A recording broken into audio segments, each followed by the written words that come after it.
Hey y'all, no fancy video intro today. Gonna be super quick. I got a bunch of different things that are on the go right now. Um, Currently in the middle of just tidying up some dishes and so on. I know I said I was gonna get some guitar stuff on the go. Life's been busy. I've been busy. So not that I don't want to. I'm also trying to figure out what I want to do. Because, gear reviews are a little bit hard for me at the moment. A lot of it's got to do with style. I know some people will be like, oh, we'll just stick to what you know.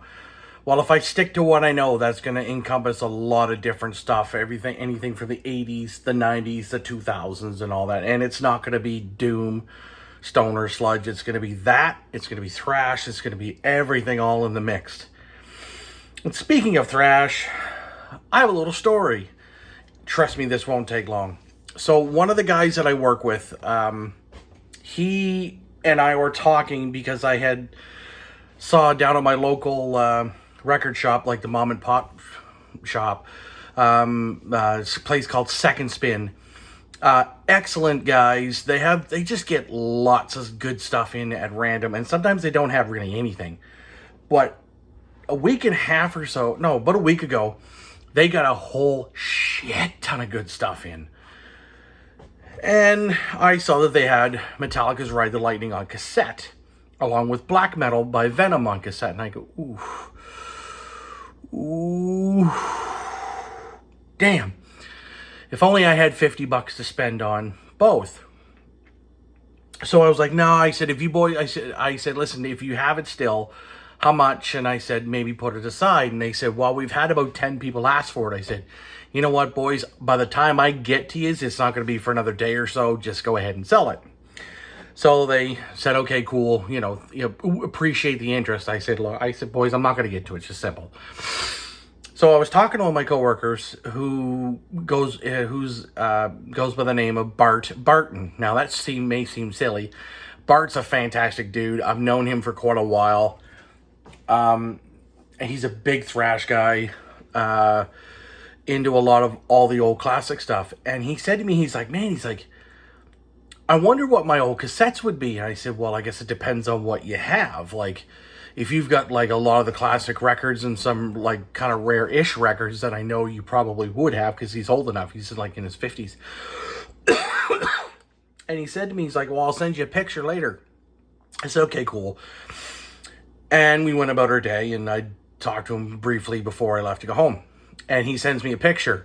Now, the cassettes that he had, fucking shit. He had like Ride the Lightning. Obviously, he had Kill 'Em All, and the Kill 'Em All was a bonsai release.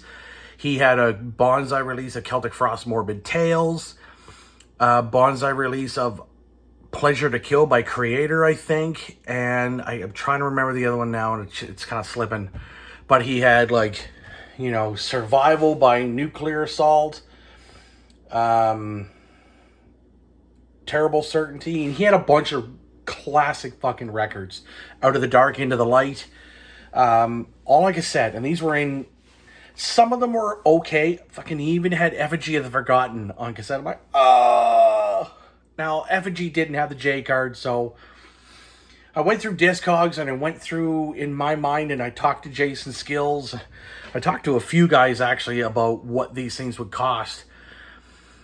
And I gave him a kind of a rundown. I'm like, listen, I said, these are guys I've spoken to who, they would have a better idea of a cost on this. And I gave them all the information about it. A day or so goes by, and he says to me, he goes, hey, he said, how bad do you want that Ride the Lightning cassette? I was like, well, I'd probably give my arm and fucking a bunch for it, because, hold on, because as you guys know, like, when I picked this up, to me, it was this I thought was the cat's ass.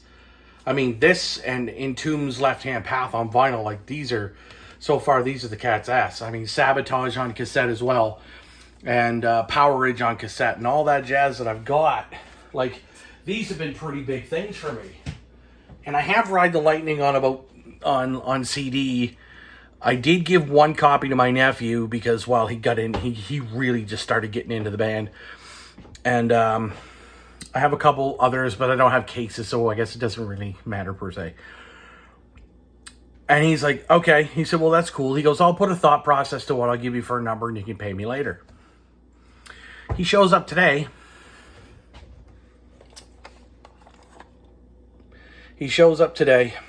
Now, it's the Electra pressing.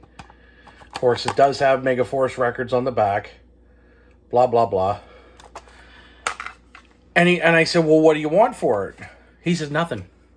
I said, fuck off. He's like, no, seriously. He said, I don't want anything for it. I said, why? He's like, you gave me such good advice on if I want to take and get these, if I want to sell them or if I just want to keep them for myself and let maybe a little bit more, build up or whatever happen, like maybe if I can get and it's not perfect condition, obviously. I mean, the actual plastic part itself is actually in really good condition. The lettering isn't perfect, but he just gave it to me. And this has been like this is straight up goofy that I now have this in my possession and I don't have to worry about trying to find it and spend all this crazy ass money to get this on cassette. Like, I have it now and this is perfect for me.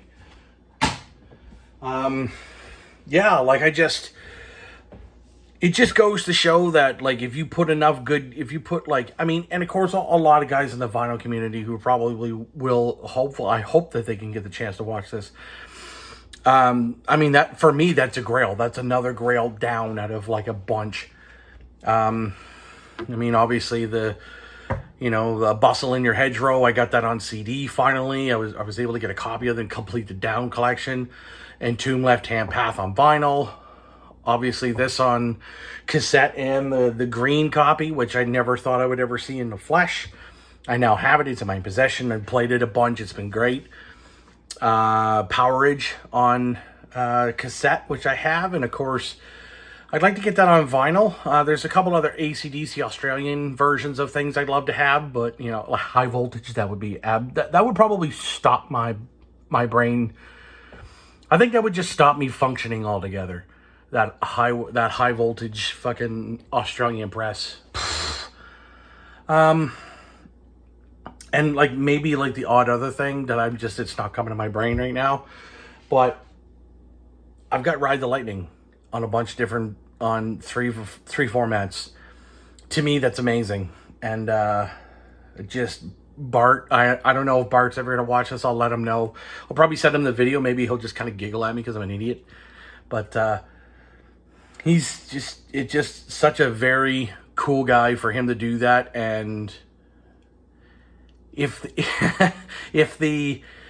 10-year-old in me could just know that, dude, you have this on cassette now, I think you're good to go. Like, and hey, you also have the green cover version of this on vinyl. Like, kid would probably, you'd just be just spinning around and going absolutely batshit crazy. But yeah, thank you very much, guys, for watching. Like I said, videos will be they're going to be picking up here shortly. And like I said, the guitar stuff, I think I'm just going to go ahead and do what I know, what I love, stick to what makes me happy, and it doesn't matter whether people like whatever I do or not. I mean, some people will. I mean, there's going to be obviously some things that I'm going to do that people will be like, yeah, this is fucking rad. But I'm not really going to stick to, I got a couple tunings in mind that I'm going to kind of go with, like probably drop C and D standard. And I'm going to have fun with it. I'm just going to do whatever, and I'm not going to make anything focused about bands or anything like that. So, anyway, guys, thank you very much for watching. Click a like if you enjoy me babbling about nonsense, and hit the subscribe button, all that fun stuff. And I hope to see you guys a lot sooner than this one compared to the last video. And I will see you soon.